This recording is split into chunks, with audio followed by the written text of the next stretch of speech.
If you're deep into continuous improvement, into KAIZEN, you know the drill. Yeah. Lean is so often just a toolbox. Yeah. It's metrics, it's process maps.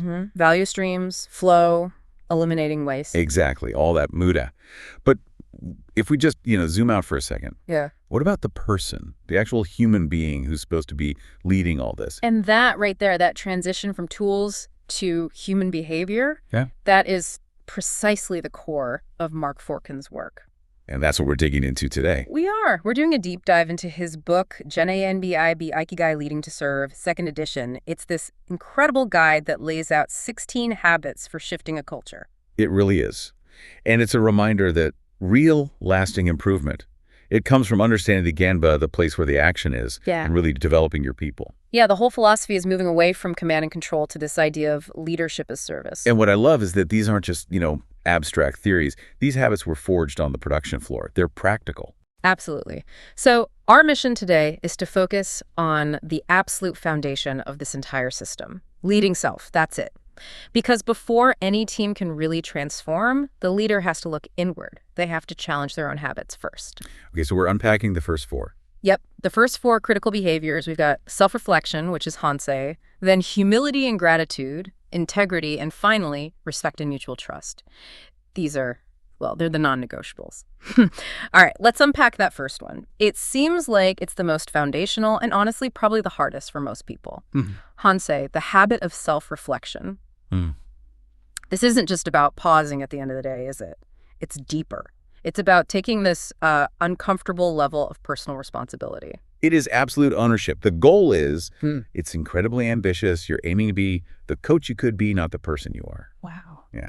And if a leader just rushes through the day, executing without setting aside time for Hansei, dysfunction starts to creep in. And that dysfunction is usually blame, right? It's always blame. Blaming the system, the team, the market, anything and anyone but yourself when something goes wrong. So the book talks about Hansei as a kind of Genshi Genbutsu for yourself. The go, see, understand, but you're looking inward. How do you actually do that in a crazy busy schedule? Well, it has to be deliberate. It doesn't have to be long, but you have to consciously set aside time. Maybe it's just 10 minutes before you leave. And what do you do in those 10 minutes? You rewind the film of your day. You become an objective investigator of your own actions. What did I do? What did I say? And critically, how did I react under pressure out there on the Genba? And is there a key question you should be asking yourself during that review? There is. The core question is always about your motive. What was my motivation for that action? So was I driven by pride when I shot down that idea? Exactly.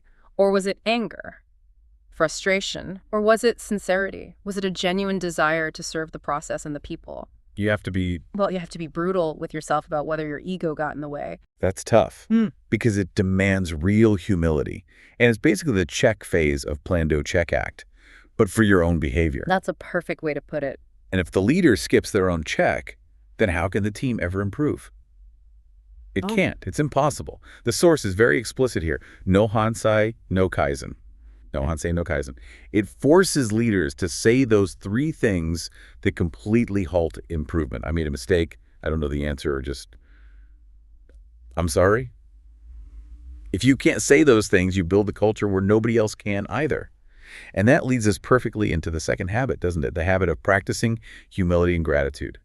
We're moving from that intense self-critique to something more generative. A positive virtue. But humility is tricky in a leadership role. You have to avoid all those ego traps that come with having authority.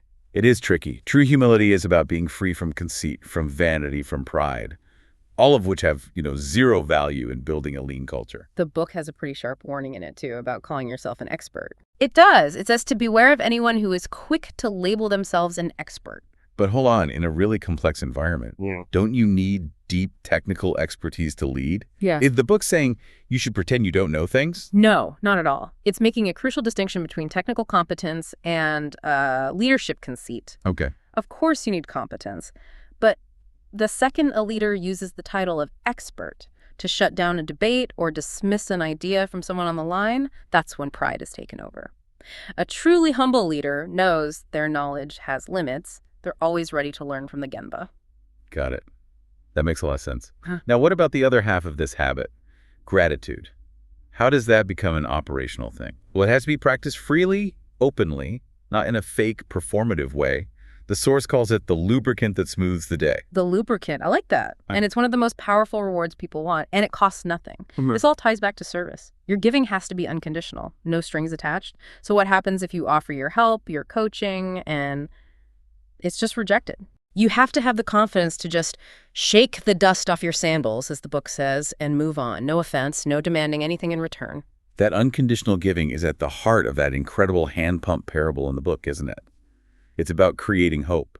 Oh, it's a fantastic analogy. You've got this person lost in the desert. They stumble upon an old, dry hand pump. And there's a bottle of water next to it with a note. Right. And the note says you have to pour this water, this precious water, into the pump to prime it. And then it says, don't forget to refill the bottle for the next person. It's an agonizing choice. Drink the water now and live, or trust the note, trust the system, and risk everything on a promise. And he chooses hope. He trusts the person before him, pours the water in, and sure enough, the pump works. Water flows. He's saved. And he refills the bottle and leaves his own note. That is the essence of building a culture of trust. That one act provides hope. It's the antidote to that deep cynicism, that disengagement we call quiet quitting now. It shows the leader is willing to prime the pump first. Wow. Okay, moving on to the third pillar here, the habit of building your integrity. The book calls this the currency of leadership. It is. It's the bedrock.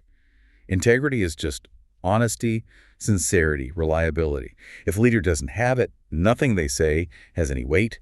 Performance suffers because people just stop believing in promises. And this isn't built through some big mission statement on the wall, right? It's built in these tiny little moments. Exactly.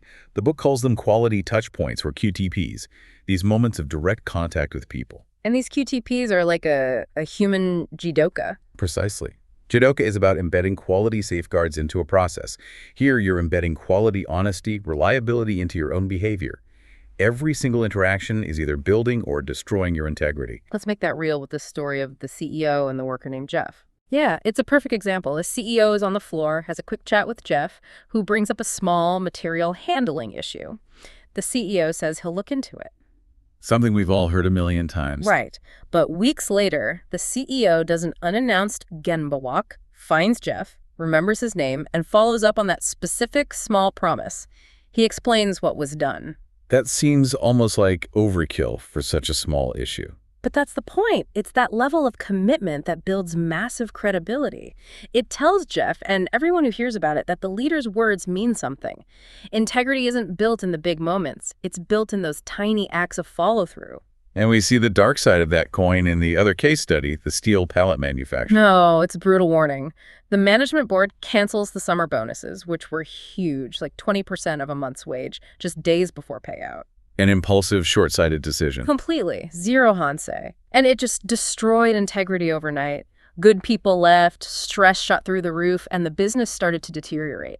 Okay, so I get the hit to morale, but how does that loss of integrity actually create more operational waste, more muda, in a lean system? Because when integrity collapses, you have to introduce what you could call a trust tax. Trust tax, yeah. You suddenly need more audits, more paperwork, triple sign-offs for tiny expenses, more supervisors, because management no longer trusts the workers, and the workers definitely don't trust management. And all of that is pure waste. It costs time and money. It's pure MURA and MUDA, all stemming from a failure of this one habit. That makes it so much clearer.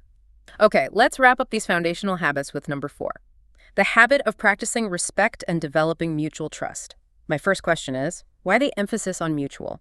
The word mutual is all about shared accountability. It means, 1, everyone agrees to operate by the same rules, and 2, and this is the key, if those rules are broken, everyone takes responsibility for their part in the failure. It's a two-way street. And respect, in this context, is broken down into how a leader uses the 3 things their employees offer. I found this framework so powerful. It's a brilliant simplification, isn't it? People offer you 3 resources. Their hands for manual labor, their heads for their ideas, and their time. And your level of respect is measured by how you use or waste those 3 things. Exactly. And the book is clear that not engaging the head is maybe the most destructive kind of disrespect. Because you're just telling people to leave their brains at the door. You're signaling a profound lack of respect for their intelligence. And you're wasting your most valuable resource, all that intellectual capital sitting right there on the Genba. And wasting their time.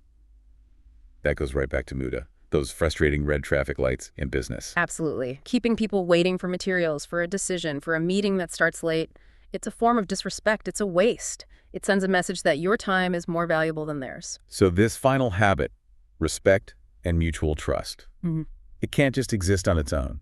No, it cannot. The book states this explicitly. Mutual trust is built on the foundation of the other three. You can't have trust without honsei, without humility, without integrity. They're the framework that holds it all up. So if you're a leader listening to this, what does this all mean for your next Kaizen event?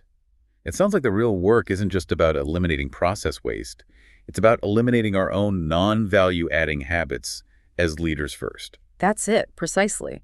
These leading self habits are the starting point for challenging what the author calls the me culture.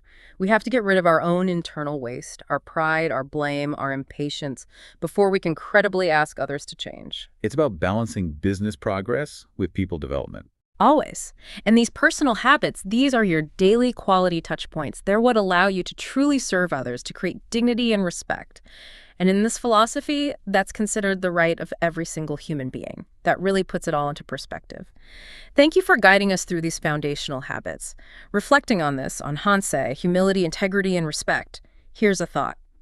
The higher you are in an organization, the greater your responsibilities to serve the people on the front lines. So, what is the one quality touch point, that one single interaction in your day, that you can commit to improving tomorrow to show genuine, unconditional respect? Challenge yourself. Do a little honsei tonight and pick one thing to change tomorrow morning. We invite you to continue your own deep dive.